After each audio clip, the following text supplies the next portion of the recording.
It's Queensryche right here on your classic metal show from the Warning release. One of my favorite tunes there, Take Hold the Flame. And apparently, Chris, there's some news coming out of the Geoff Tate Queensryche camp. I guess you came across something this week.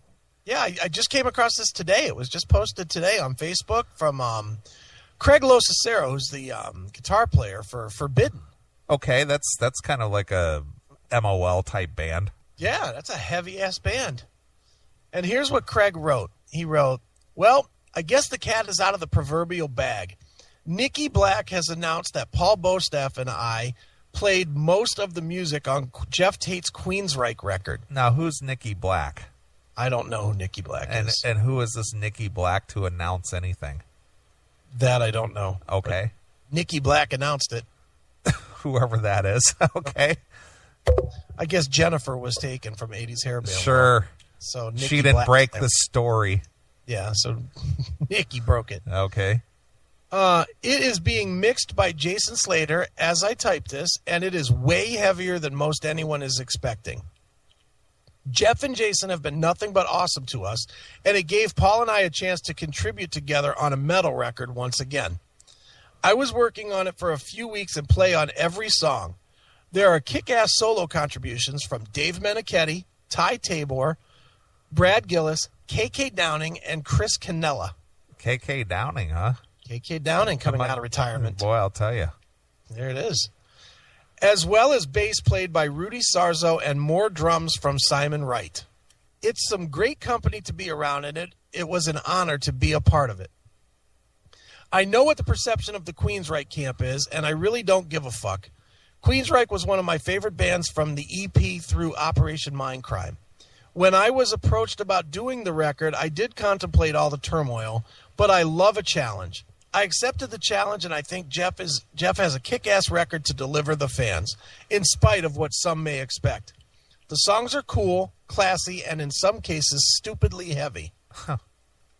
So there you have it. I am not in Queensryche. Spiral Arms is still my baby with a killer record to be released very soon. So Geoff has a touring lineup ready to go this summer. I'm simply stoked to have put some of my riffage in the mix with one of heavy metal's most recognizable and classic voices. Wow. Have it. Wow. Good for him, man. Well, let's hope it delivers if that's actually the case. Yeah, I'm actually intrigued now to hear it. Sure. Because, when we were talking about Robert Sarzo and Bobby Blotzer and, right. Kelly Gray, and that was not intriguing to me. Glenn Drover, that did not intrigue me at all. But Craig from Forbidden and Paul Bostaph on drums, now those are guys I can get behind as fucking easily as capable or better than Michael Wilton and Scott Rockenfeld. Sure. I think Paul Bostaph, Jesus. That dude's as good. What is wrong with my microphone? It's pissing me off. No, they're as good as they come, dude. Wow. That's quite an interesting lineup, to say the least. It really is, but now I'm excited. Now I want to hear it. Right. Fuck the Latore version. I'm all on board for Tate. Right.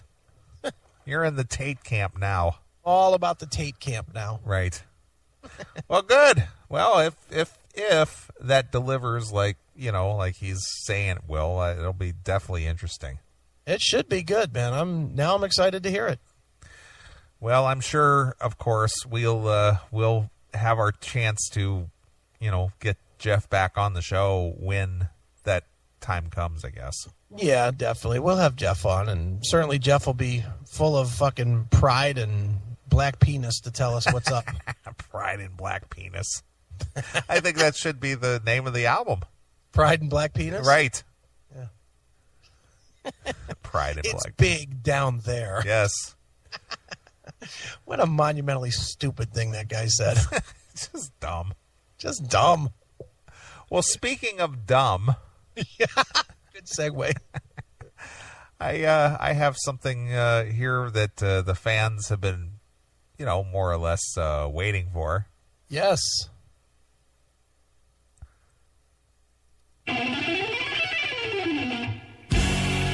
here to bring you some knowledge. It's the Metal Experts! Never in music history have two people been so intelligent.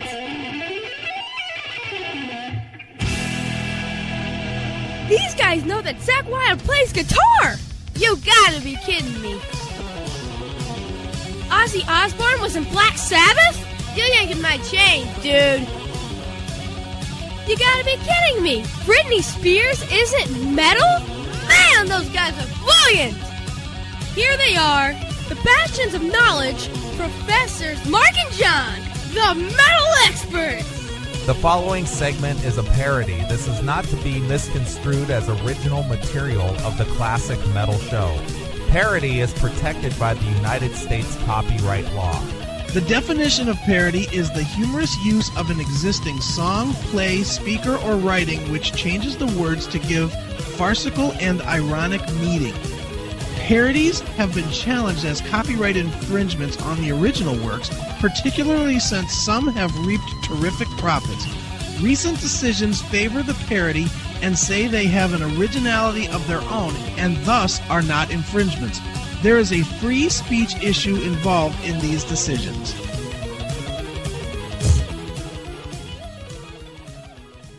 I thought I would just hearken back to the time where they basically filed a copyright against us for iTunes. Yeah, well, you know, those guys are, they certainly are brilliant. How'd that work out? Oh, they got found that they were wrong.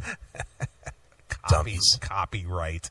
You know, we infringed on their copyright. There's no copyright.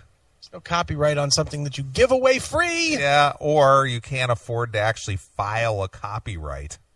Well, there's no copyright on using material that you give away freely for any use. Right. You know, dumbbells. Copyright. Idiots. Dummy. All right, Yep. dude. Well, we meant to get to this last week, and I purposely don't listen to this because I don't want to blow it. But what is the big hubbub about this episode that we're going to listen to? Well, dude, the fans told me that we have to listen to this one. Okay. Fans have indicated that there is just stupidity and Tommy Thayer worship and Kiss fucking worship all over the place on this. I have not listened to it either. And I heard that there was mention of Dora. Yeah, Dora Pesh. Dora. Like Dora the Explorer? Yeah, Dora the Explorer. Okay. All right, well, let's take a look and see what our favorite douchebags are up to this week. All right. Hey, everybody, it's Tommy Thayer with Kiss, and you're listening to Talking Metal. I like the reverb on that. Yeah, that's good.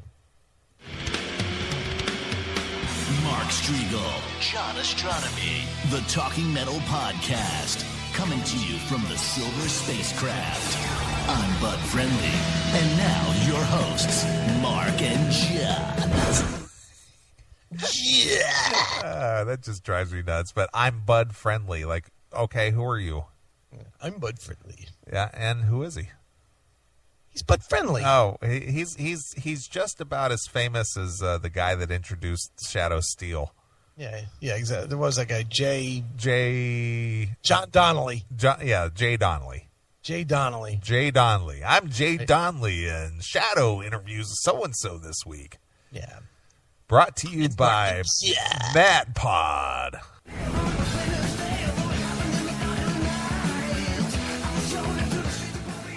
Hey, John Astronomy here. Welcome to another edition of Talking Metal. Hanging out with Mark Striegel. How are you, John? Doing great, Mark. Good to talk to you. We're actually doing this podcast remotely. John is at his home, and I am at my home. Did you get hit with a lot of snow over there in Jersey City, John? Absolutely. It's crazy outside. Thankfully, my apartment in my area hasn't. It's crazy outside. It's crazy out there. There was snow. Yeah. We live on the East Coast. It's crazy out there. That's snow. It's crazy. Well, obviously, they figured out a way of doing this podcast together remotely. Wonder how they figured that out. I don't know. I can't imagine them maybe listening to what we said. Idiots. And affected in a negative way.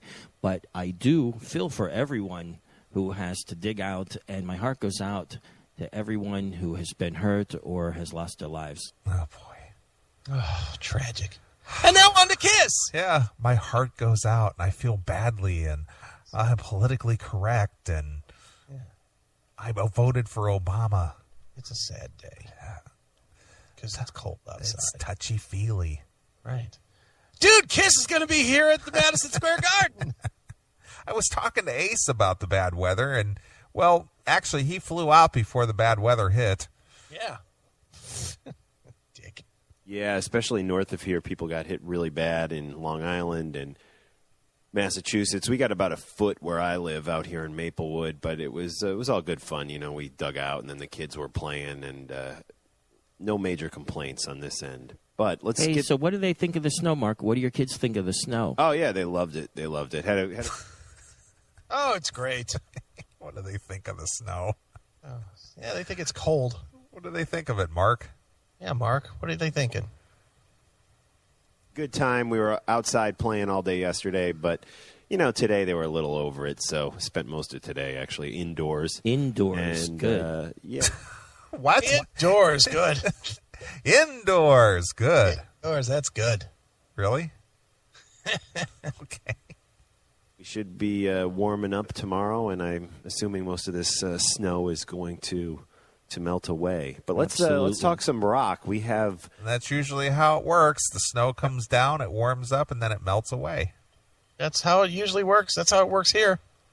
You don't have snow 365 days out of the year. It usually melts at some point. How about that? Indoors, Amazing. though, that's good. It's amazing. Amazing. Amazing. a member of KISS with us today, which is very exciting, especially especially this year, 2013. I like the fact that they don't have their timing down. Yeah, they haven't quite got it yet. They have to sit there and pause. Did you say something? Did I talk over you? What? Hello? What? Hello? Did I talk over you? What? Hello? Hello? Hello? Did I? Dude? Hello? Dude? Yeah. What? Hey. What? You go. Hey, go. Okay. No, you go. No, like I was saying, we had. Dude. What? You're going. Yeah. Oh, okay. You coordinate. All right. Okay. All right. Ready? Yeah. 1, 2. Are you going to do it on 3? Yeah. No, Dude. 2, 4. 2? No, like 1, Hold on, 2, dude. 3. No, like in recording, you go 1, 2, 3, and then you don't say 4. You just, or you go 4, 3, 2, and don't say 1. But dude. All right. Ready? 1. No, what are you doing? What? What are you doing? What? Idiots. It's the 40th anniversary of KISS.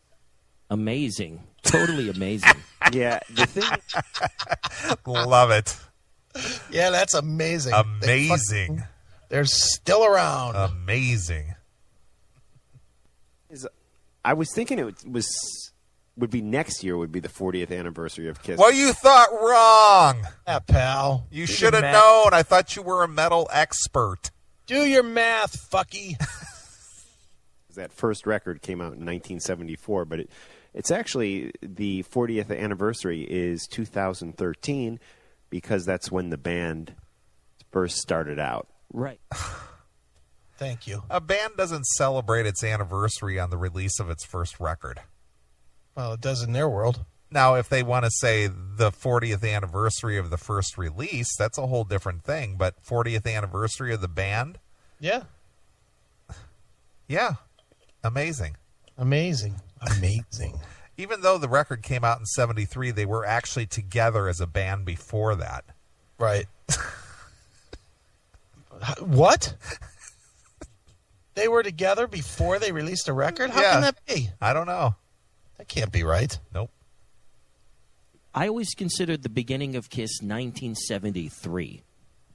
Yeah, well, I think they do too because I saw them tweet something today saying celebrate. Well, if John thought it, they must have thought it as well. I mean, he's in the mix. Right. You know, he fluffs Ace's balls.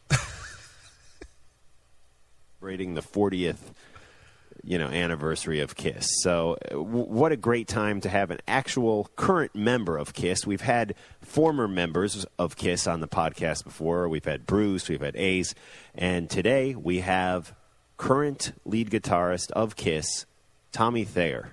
Wow. Absolutely. Tommy's a great musician, and he's a really nice guy, and it's just a really cool thing to get him on Talking Metal, especially since Yeah, especially. Damn right. ECSE. Especially. And we both grabbed that awful quick. Right. Especially. just released the Tommy Thayer Spaceman signature model. Ooh. Yeah, I talked to him all about the... Now, what does John Ostronomy think of Thayer promoting the Spaceman guitar for, when it's Ace's trademark? He'd like to tell you, but unfortunately, due to professional obligation, he cannot comment on this. Okay. New Epiphone guitar, which is a really cool-looking guitar. We're going to have links up to it in today's show notes on TalkingMetal.com. And we talk about that. We talk about his history with Kiss, which goes back over 20 years at this point. He's been in the band for quite some time at this point as an official member, but his association and working relationship with Gene and Paul goes back a long way. And let's actually dip into a little history right now, a little Gene Simmons, Tommy Thayer history. This is all right. Strap in, kids. All right, get your notebooks out. It's time for a history lesson. That's right. No, a history lesson. That's right, a history lesson. Dora, the singer Dora, and right. This is who is that? Who's Dora? I don't know the singer Dora. Who's Dora? I don't know Dora. I don't either. I got to back that up so I can hear that again. Long way. And let's actually dip into a little history right now, a little Gene Simmons, Tommy Thayer history. This is Dora, the singer Dora. And right. This is, I believe, her first solo record. And this song is written by Tommy Thayer. I don't know Dora. I don't know Dora. Okay. Dora the Explorer. I guess. Okay. Jamie St. James and Gene Simmons. It's called Rock On. One of my favorite ever phrases.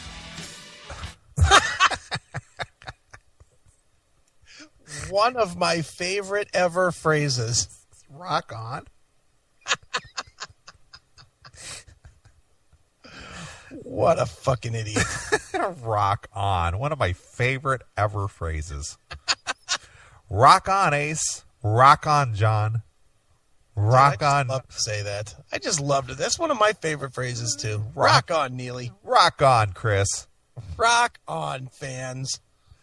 Hey, kids. Rock and roll. Rock on. Rock on, chat room. Rock on.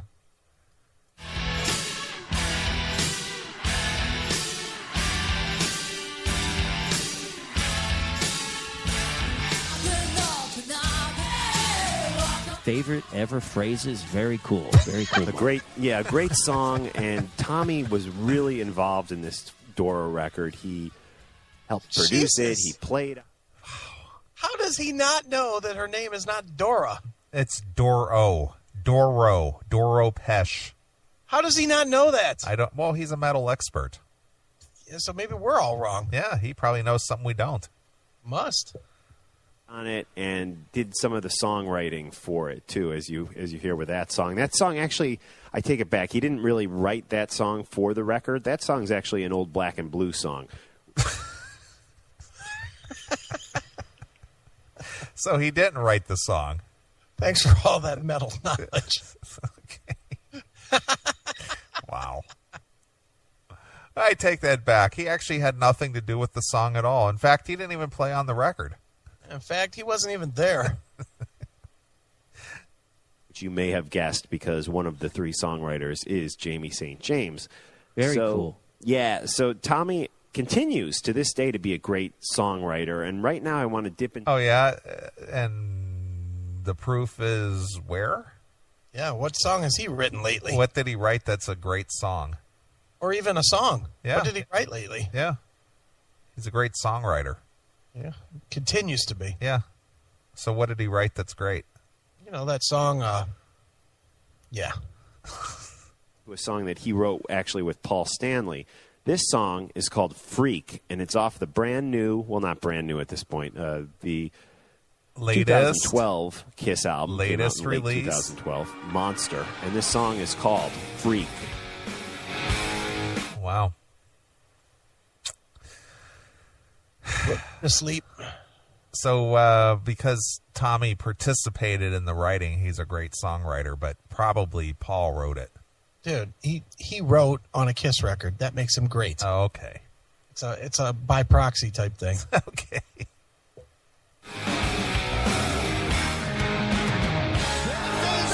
Thayer and Paul Stanley. Great tune, great album. Yeah, definitely. We talk about Definitely. Monster. We talk about Sonic Boom. We talk about all sorts of great stuff. We talk about Monster. We talk about Sonic Boom. We talk about all kinds of great stuff. If it's Kiss, it's great, Yeah, man. we talk about it. Yeah, and they talk about it because they suck the Kiss cock. With a K. K-O-C-K. Right, because that's cool. 'Cause that's cooler. about Vinnie Vincent in this interview. So it's very, very cool. Yeah, it's a fun interview with Tommy, and just a big thanks to Tommy for calling in to Talking Metal to talk with me. We spoke last Thursday. And also a big thanks to my friend Jamie, who helped record the interview. He didn't help record the interview. He did record the interview. He actually... Do these guys know nothing? They don't know how to do it. They don't know how to do shit. How come they can record each other, but they can't record him and another guy? I want to thank Jamie for recording this. Yeah, well, my question is, they're recording this. Is Jamie there recording this for them? I don't know the answer. You know, because they've clearly found a way to record this shit. Why couldn't they do that with fucking Tommy Thayer? Unbelievable. They're brilliant.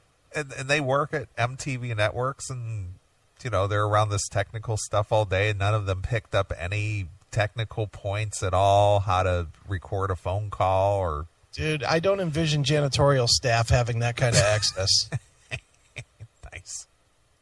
Recorded it. Yeah. It wasn't just like he helped on it. He actually did it, right? Yeah, he actually did it. He hooked it all up. We used his studio down in Soho, New York City, and got a nice, clean-sounding phone line in, and it sounds great. It sounds great. So without further ado, How do we manage to do this show every week?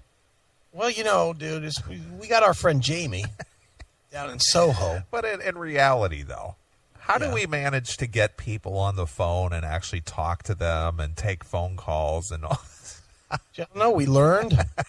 How do we even manage that? We learned. I don't know. I can't. It just kills me. It's so fucking difficult. It is. Everything is just a monumental task. It really is. Oh, boy. Are you getting sleepy already? Dude, I'm sleepy. Dude, it's only after, 2 o'clock your time? I haven't slept. Oh. All right. get into a little more new Kiss off of the Monster album, and then we'll go straight into the interview. Oh, boy. I with can't Tommy wait. Thayer. Can't wait.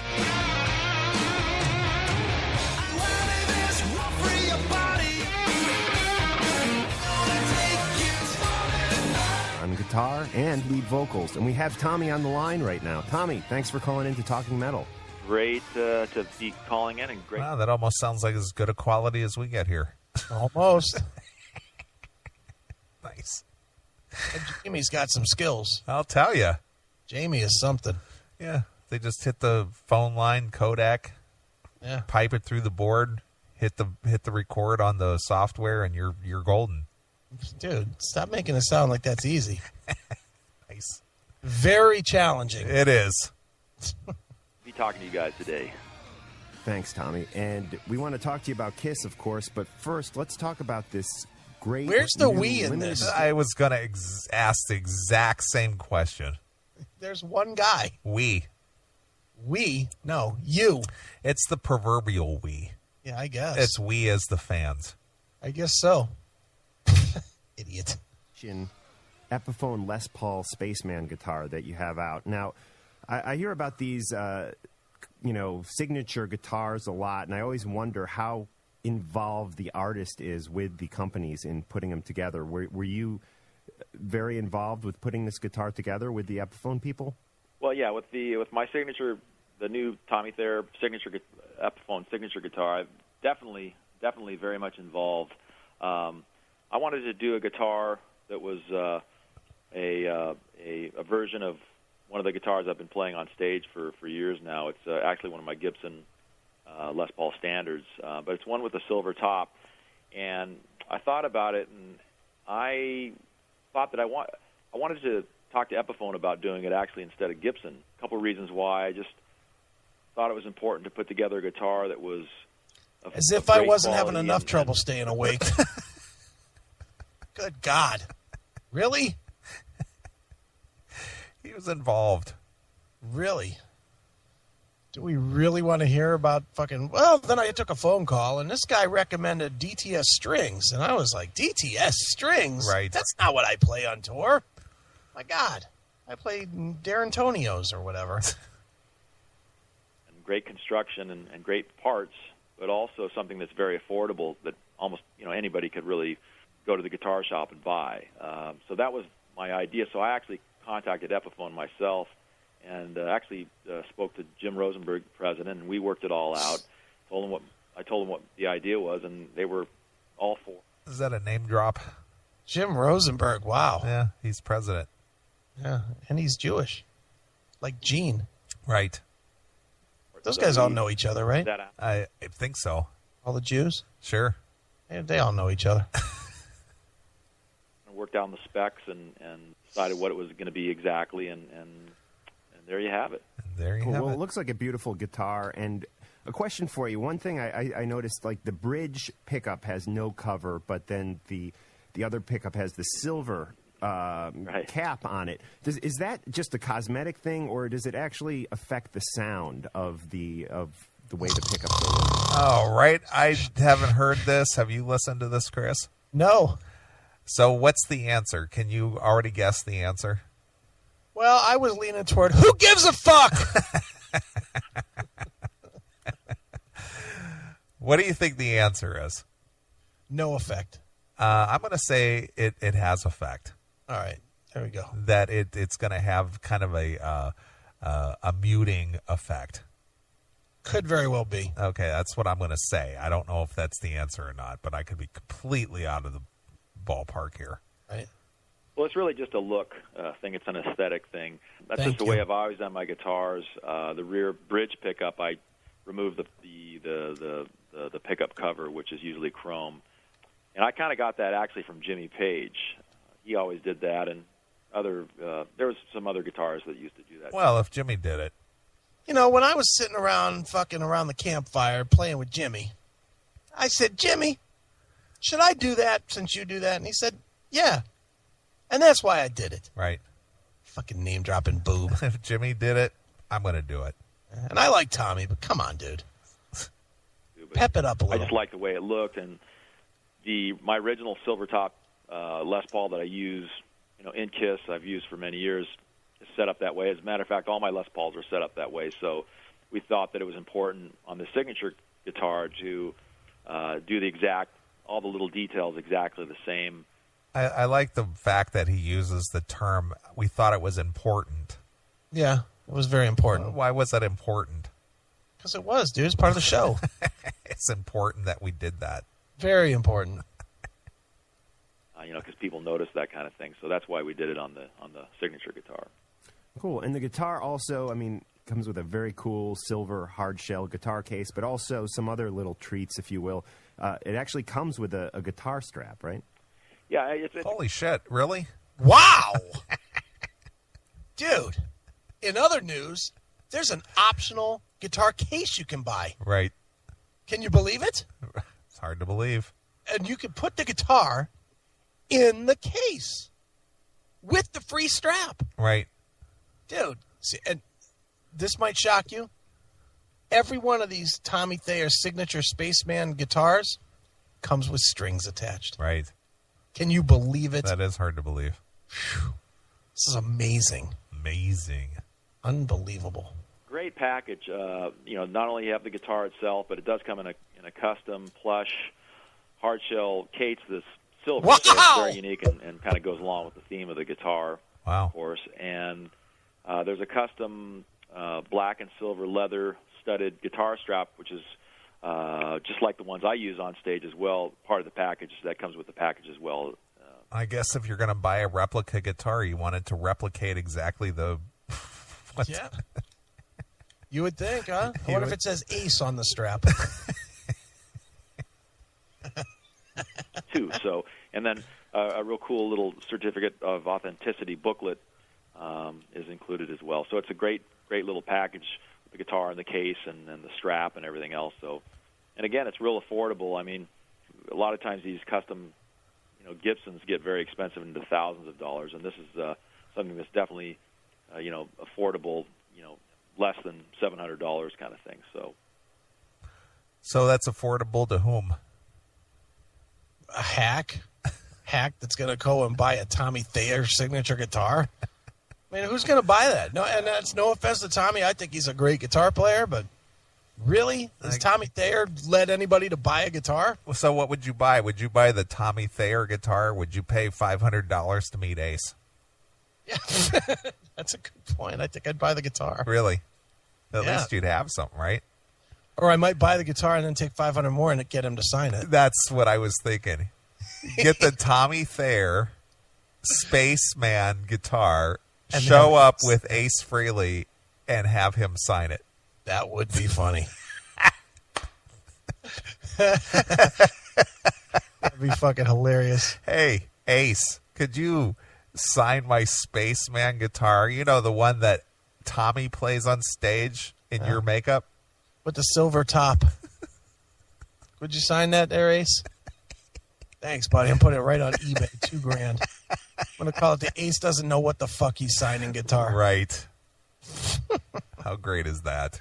It's hilarious. It's a good guitar for anybody to get. And is there a certain place online where the listeners can go to check the guitar out? Well, I have a couple websites. First of all, TommyThayer.com, which is anything going on with me. It's available on my website. But there's also a new website, TommyThayerGuitar.com, and you can get all the specifics on my new limited edition guitar on that website. And so I recommend everybody check that out, because that's where you got all the specs and the photos and all that sort of thing. Great. Cool. Great. Well, we will have links up to those sites. Wow. Fantastic. Are you surfing the web right now, Chris? I'm all over it, man. I'm wondering, aren't Kiss one of the most exciting bands in the world? They're supposed to be. Boy, they're sure not the most exciting interviews in the world. He's on his downtime, though, dude. God, he saves all the energy for the stage. He's giving me a migraine. Saves all the energy for the stage. I guess he's not using any of it. Today's show notes on TalkingMetal.com. Fantastic. Now, I wanted to ask you, for 11 years, Kiss did not release any new studio albums. Of course, there were some albums, but no new studio albums with new songs. And now in the last 3.5 years, you guys have released 2 really great records. And I'm wondering, is this a new trend with the band? Can we expect more studio albums on the way over the next few years? Well, as long as it's commercially viable and Walmart or some big corp entity is willing to pay for it, yeah, we'll release as many as you want. Well, I just show up and play wherever they tell me to. You might want to ask that question to Gene. Right. Because he makes all those decisions. Sure. It's entirely possible. Originally, before Sonic Boom, Psycho Circus was the last studio album that Kiss had done. That was 1998. And for a long time, actually, Paul and Gene... Was that 98 or 96? Long time ago. I don't know. I don't care. I was thinking it was 96, but... You know what? Whatever year it was a bad year for History. That fucking album stinks. Right. It kind of said that they didn't know if they'd ever really do another studio record because, they just didn't feel, for some reason, the desire to go through and really put a great record together again. And yeah, they didn't on that one either. This version of the band that's been together now for 10 years, with Gene and Paul and myself and Eric Singer on drums, has turned out to be such a great band, not only live and on stage, but also just the camaraderie and the spirit. If I do say so myself. Yeah. We're great on stage. We're the best. Yeah. Of all the Kiss lineups, I prefer the one I get paid for. Right, the one that I'm in. That's the one I like, the one where I get a check. Chemistry within the band is so good. I think that kind of, incentivized us to get together and actually do some studio work again, and that's why. I didn't know. Is that really a word? Incentivized? Incentivized us. Why are we picking on Tommy? I don't know. He's a good dude. I know, but I just think it's funny. It is funny. It's funny that he's talking with such an idiot. The band went in and did Sonic Boom 3 years ago, 2009.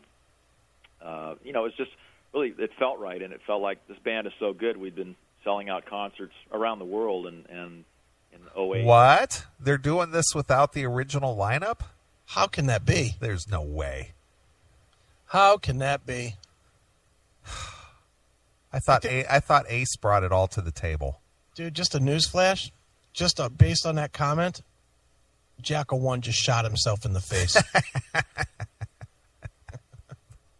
2009, and I think we just thought that it was time to maybe go back in the studio and do a great studio record with this lineup. And we did Sonic Boom, and it turned out to be a great record. And it became the predecessor to Monster, of course, which just came out a few months ago. Something we're really proud of, and just a great rock and roll album. They're both great rock and roll albums. Yeah, two amazing records. Amazing. Amazing. They're amazing. Am I wrong in saying Kiss has never done an amazing record?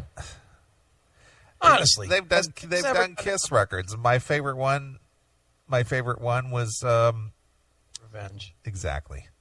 But okay, even Revenge, amazing record. It's not amazing, but it's a real good record. They've never done an amazing record. Never. Good band. Probably 4 good songs an album. Some more, some less, but not amazing. Not by any stretch. Master of Puppets, amazing record. Fucking Vulgar Display of Power, amazing record. Right. Tooth and Nail, amazing record. Right. Kiss, Sonic Boom, not so much. Amazing. Monster, I don't know. I've been going back and forth which one I like better, Sonic Boom or Monster. And I don't know. Today I'm feeling Monster even over. Can you tell the difference between the two? Yeah. Ooh, see, Tommy's putting me right back to sleep. If I played a tune from Monster and one from Sonic Boom, could you tell me which one was which? Oh, of course, dude. I mean, dude, it's history. Okay. Everybody studies their history. Sure. Boom, but I love them both. Two great records. And I wanted to ask you, I saw you guys with Motley Crue at the PNC Arts Center in New Jersey, and it was just a great, fun time. Yeah. Only one song, though, off of Monster. Really? Yeah, you guys, I believe, only did one song off of Monster, and I'm hoping that at some point you come back around and maybe feature some other songs from Monster. Could you? Yeah, Beer and Piss Break. You need more. The audience is older now. They need 2 or 3. All right, here's a new one from Monster. Okay, good. Beer and Piss Break. Time to walk up that big hill. Right. I think Kiss will be back through the States at any point in 2013. I think there's a very good chance of that happening. We're actually going to Australia in a couple weeks here for most of the month of March. Uh-oh, the Kiss freaks are going to be shitting themselves. What do you mean? They've probably already fucking gone broke buying tickets. Yeah, they do. They did the whole... isn't... who was buying the package? Tim James. Tim was going to buy the package. Tim James. Yeah, he's buying the meet and greet. If anybody knows about buying some package, it's Tim James. Nice. And we're going to be in Europe for, I think, the end of May and then into June.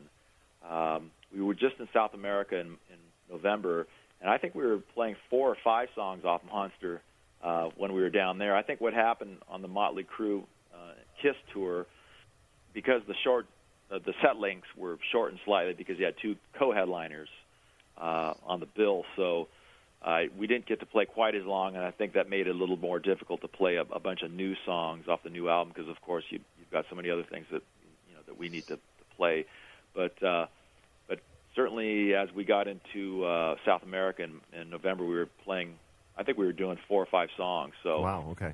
Certainly this year when we're on the road, we'll be delving into the Monster album a little deeper and throwing a lot of that stuff out there into the live show. Great. I wonder if they could have gotten 2 more songs from Monster and if Paul wouldn't have done his ridiculous tired stage rants. I'm not going to get some cold whiskey. I don't want some tequila. Can we come back and see you again? Cool. It's called gin. You with the laser pointer. You're not a man. You're a little boy. You're a bitch. Your mom's waiting outside the station wagon. Fucking Paul and his fucking shit. The lead guitar player in Kiss for, is it 10 or 11 years at this point, right? It's been about 10 years or so. 10 years. Yeah. But your involvement with the band goes back a lot further than that. One of my favorite songs off of Hot in the Shade is Betrayed, and that's a song that you co-wrote with Gene, right?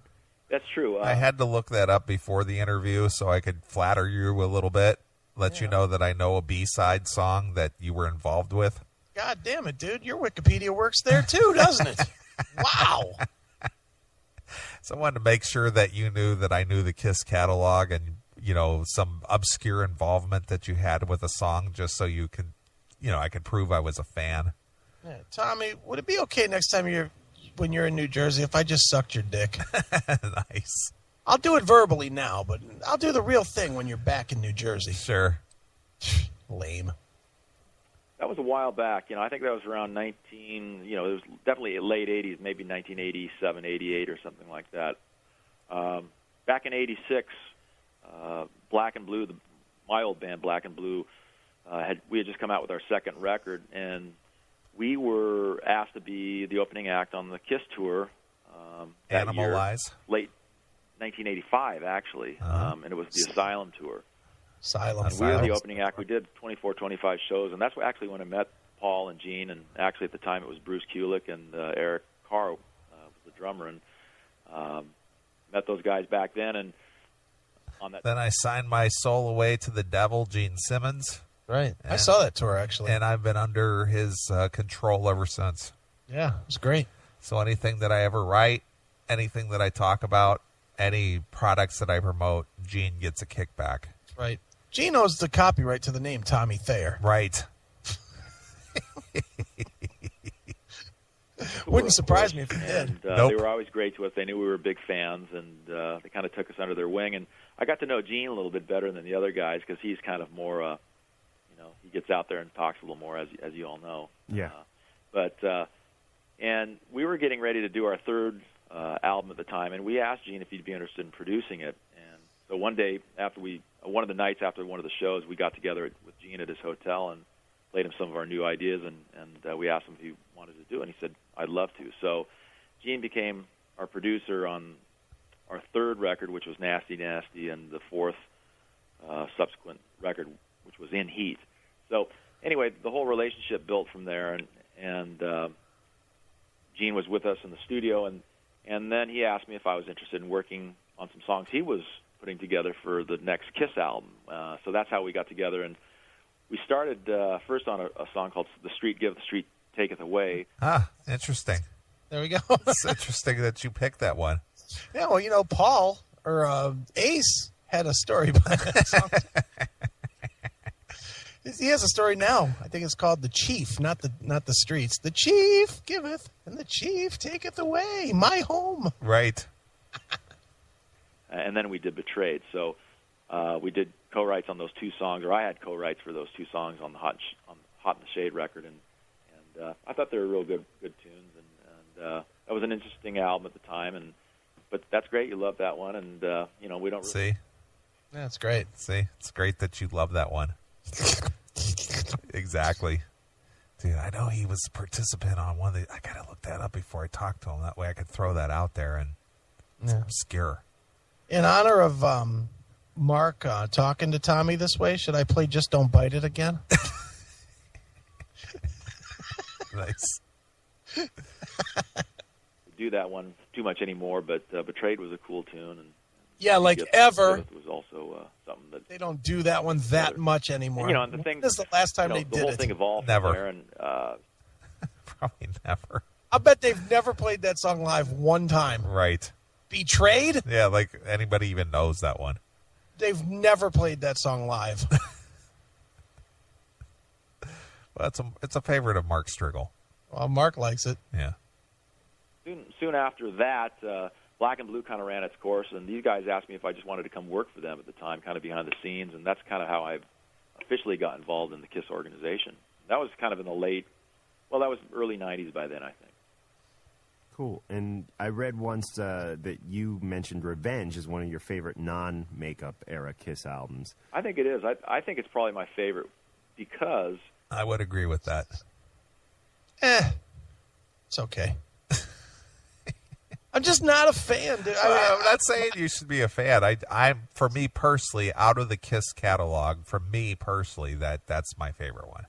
The two albums that I go to for KISS are both non-makeup. It's Asylum and Animalize. Okay.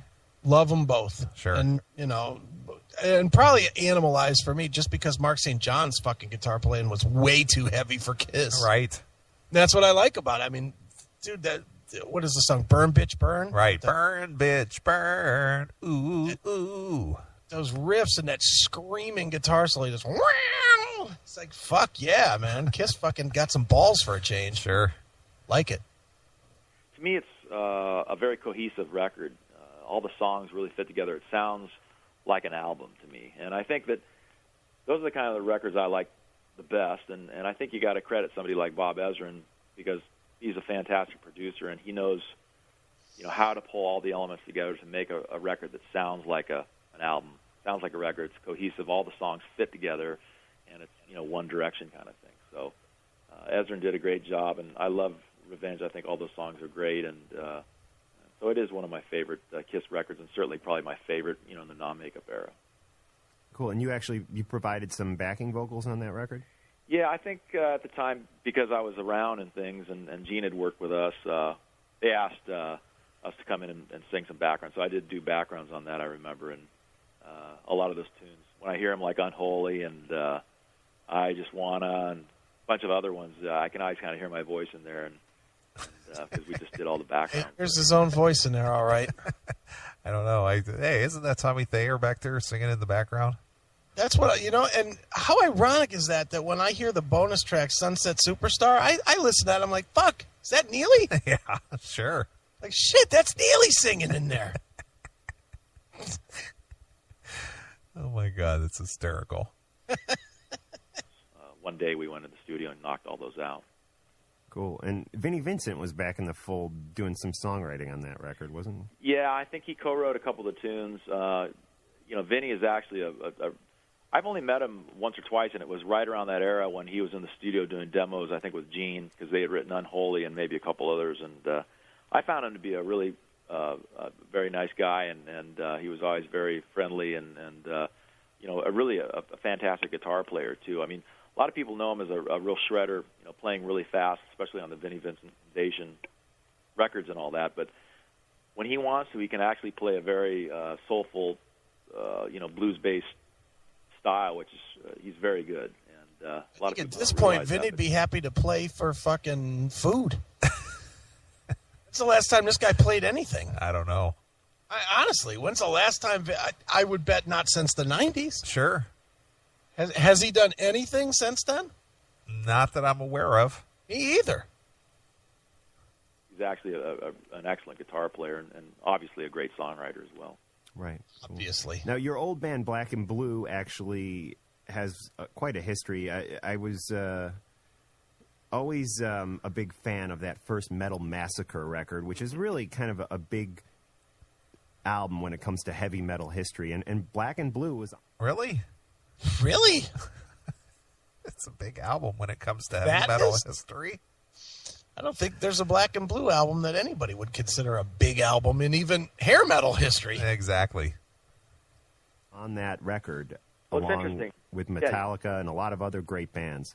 Yeah, back then we had just started out. I think we had made a demo tape. We had a song called Chains Around Heaven and a couple other tunes. And we sent the tape out to a bunch of different people just trying to get something happening. And we sent one tape to a guy named Brian Slagle. And he was the one that started.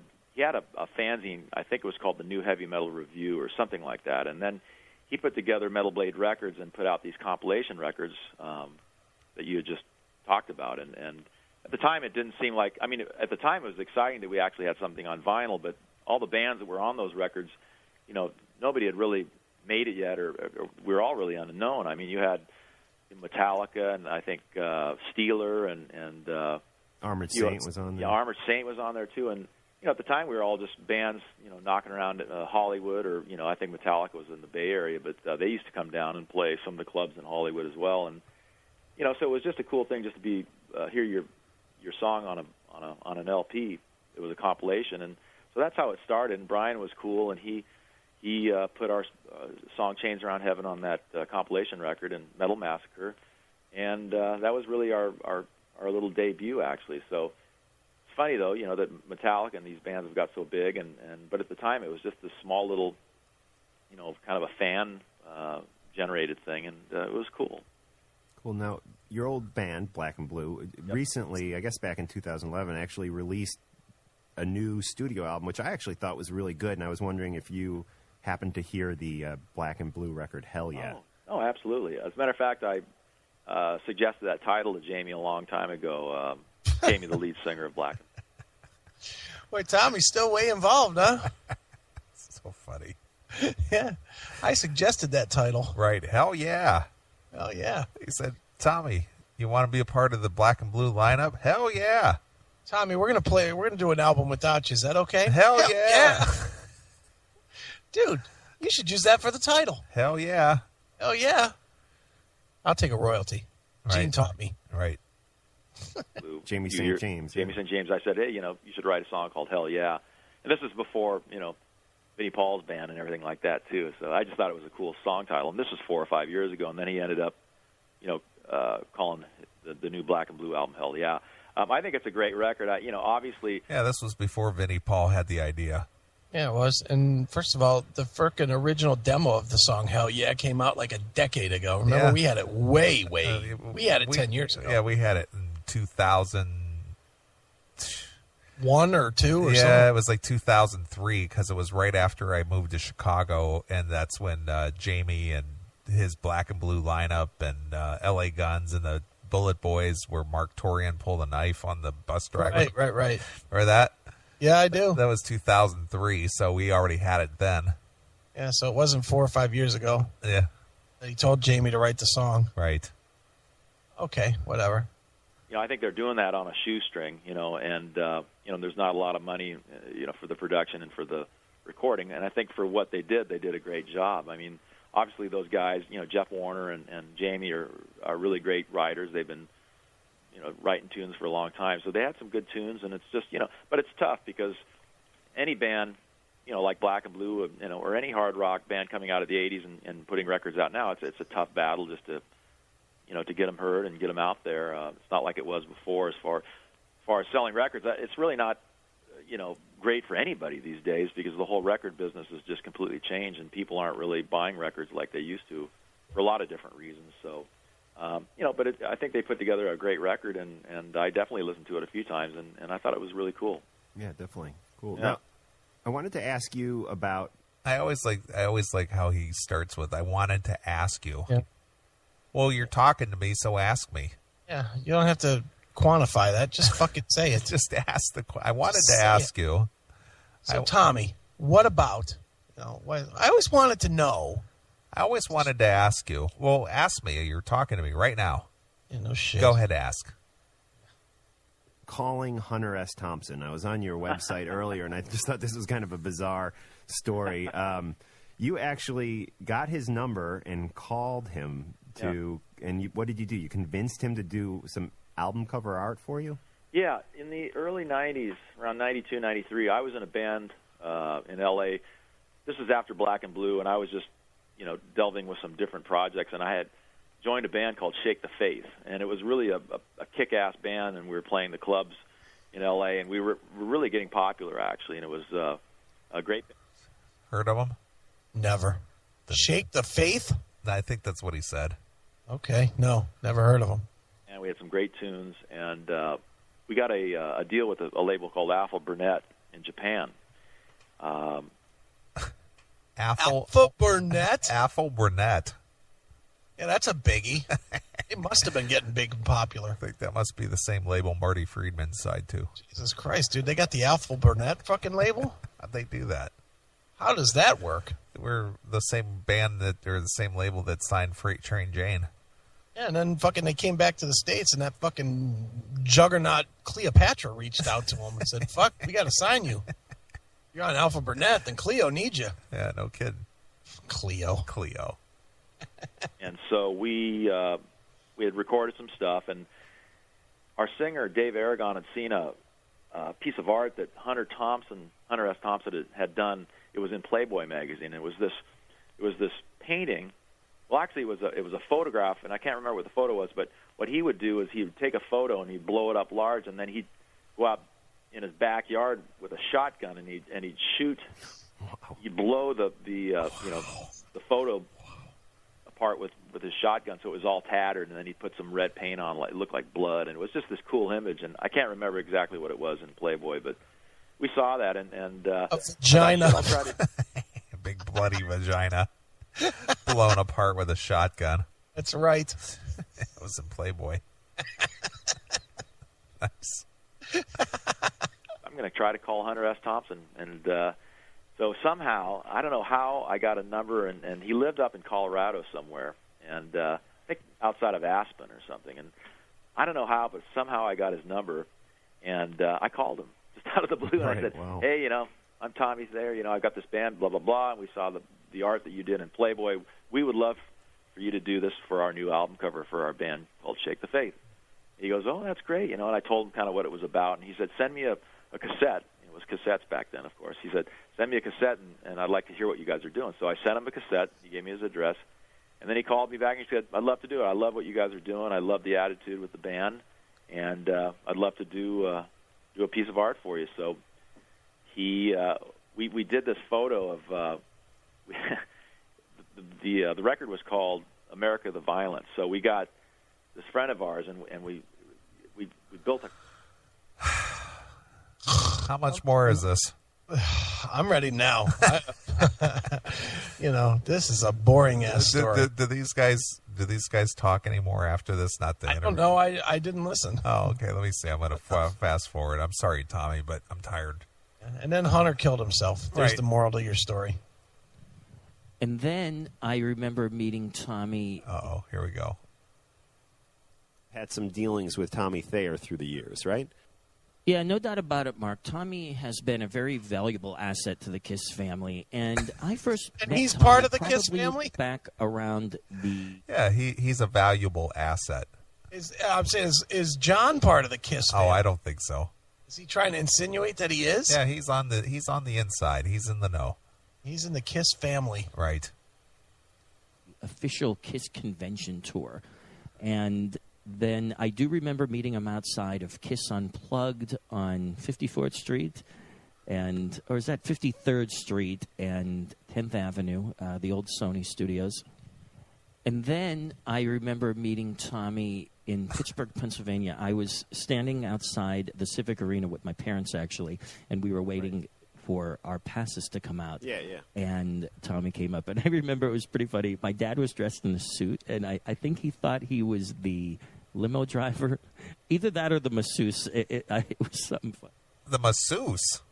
Yeah, sounds good. He was either a limo driver or the masseuse. Yeah. But anyway, and I remember he said, great shoes. I had these silver Airwalks, and Tommy commented that the shoes were cool. And at that time, Tommy was... It's a great story there, John. He commented that the shoes were cool. Thanks for the big story there. Wow. the Horrible band coordinator. And what's really great is that he has moved up in the ranks to tour manager, and then now he's in the group. And it's just a very, very cool story. And very cool. So far, it's cool. I mean, Amazing. the way he told it was fucking astounding. Amazing. Something. Amazing.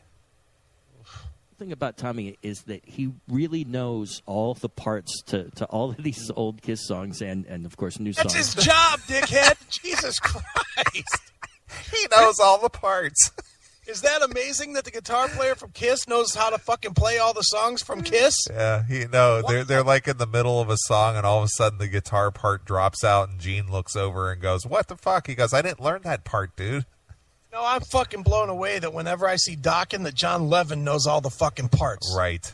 What an idiot. That has got to be the dumbest statement this guy has made yet. He knows all the parts of the old songs. Knows all the parts of the old songs. Nice point, dummy. Now, for example, I have listened to Kiss my whole life, but I don't know like the songs on guitar, drums, note for note. And I really do think that Tommy, possibly even more than Paul. Why would he? Yeah. Because he's a fan. Well, outside of that, I mean, it's not like he's getting paid to play Kiss songs. The one guy on the planet that gets paid big money to play Kiss songs better fucking know the parts. I would agree with that. I mean, shit. When Gene knows the parts to the whole back Kiss catalog. Cool. Well, he was very kind to call into the show, and we... Even he knew that was stupid. He was just like, cool. Okay, let's move on.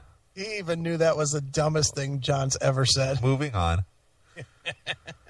Are excited about his new Epiphone guitar, so guys, definitely check that out. I real quickly wanted to mention just two non-Kiss related things. Uh-oh. Check out our friend's site, truemetalhead.com, and he is definitely promoting Talking Metal on his site. I think his site is a lot of fun. It's not your typical metal site that you go to get news. It's not Brave Words or Blabbermouth. It's kind of got a fun tilt on things. So definitely check out truemetalhead.com. And also, I wanted to correct myself in episode 397. I said... He's got to go back to... 5 months ago or whatever. Yeah. Eric Clapton's song Cocaine was a cover of an old blues song, which isn't exactly true. It is a cover of a blues song, but it was a cover of like a blues song from the 70s. It wasn't an old blues song. It was like a blues rock song, and Clapton covered it and did it very, very much in the same style as the original. It's all really not all that much different. So very cool. Why is that very cool? Why? Cool. Why? And why mention it now? Yeah, nobody's thinking about this. They're 5 episodes later, and the way they record episodes, that could be fucking 6 months later. Right. I'm going to go back and correct myself in something I said like 7 episodes ago. Yeah, idiots. Very cool. Very cool. It was originally written and recorded by a guy named J.J. Cal, so just wanted to correct myself. Oh, yeah, on J.J. that. And let's keep rocking here. Let's end with some Kiss. Should we, we're talking about the 40-year anniversary. Should we end with a classic Kiss song? Yeah, I think so. How about something from Kiss so. Alive? Ooh. Yeah, definitely. It doesn't get much more classic than that. Really? How about Hotter Than Hell? This is a song that they played when I saw them on the Monster, Kiss Monster. And every other tour they've ever done. It was like the Kiss Motley Crue tour. They only did one song off of the Monster record, but they did do this song. It's called Hotter Than Hell, and the way I understand it is they only played this at maybe 1 or 2 shows on the whole tour. And I got to see the one that they played it at PNC in New Jersey. Nice. So, yeah, let's go back to the classic live version of Hotter Than Hell from Kiss Alive. And check in with us on talkingmetal.com. Send us an email, talkingmetal@yahoo.com. Yahoo. Write us a review on iTunes. Thanks, John. Thanks, Mark. Thanks, Tommy. Here it is. There you are. They stink. Ugh. That was the most dull interview ever. That was duller than David Redman. Well, the interview we did earlier tonight with Veronica and Graham Bonnet. Graham Bonnet can't hold a candle to that. Well, I would say my interview with David Redman equals the Tommy Thayer. Right. And boring. Boring. Oh, well. Fuck it. Let's go. All right, dude. I can tell you're ready to hit the pillow. I'm going to bed. Out. Out. Well, we want to thank our good friend Veronica Freeman of Benedictum, our other new friend, Graham Bonnet, Yeah, and her nipply boobs. for calling in tonight and being a part Isn't of the that what he classic. said? She's nipply? Yeah, she's nipply. She's nipply. Yeah, it's awful cold in here. It's nipply. Nipply. And, of course, David Redman, I don't know how you say his name correctly. Redman from PC69, and they have a new CD out there called Ceremonial. Right. And go check that out, too, and, all that good stuff. And we'll come back next week. And do you have anything on the slate for next week? Nothing yet. We'll find something. I'm sure we will. All right, well, we want to thank everybody who tunes in each and every Saturday, and check out the Spreaker.com. How did they find it? Just type in the Classic Metal? The Classic Metal Show. Yeah. And all that good stuff. So anyway, we're out of here. We're going to be back next Saturday. We'll do it all over again. Any song to take us out, Mr. Aiken? How about Kiss, Burn Bitch Burn? All right. I have that song in my head. Yeah, is that what you're going to sing to your date tomorrow? Blow Bitch Blow. Right. Nice. All right, well, this is Neeley along with my very good friend Chris Aiken. And we're out of here. Bye, kiddies.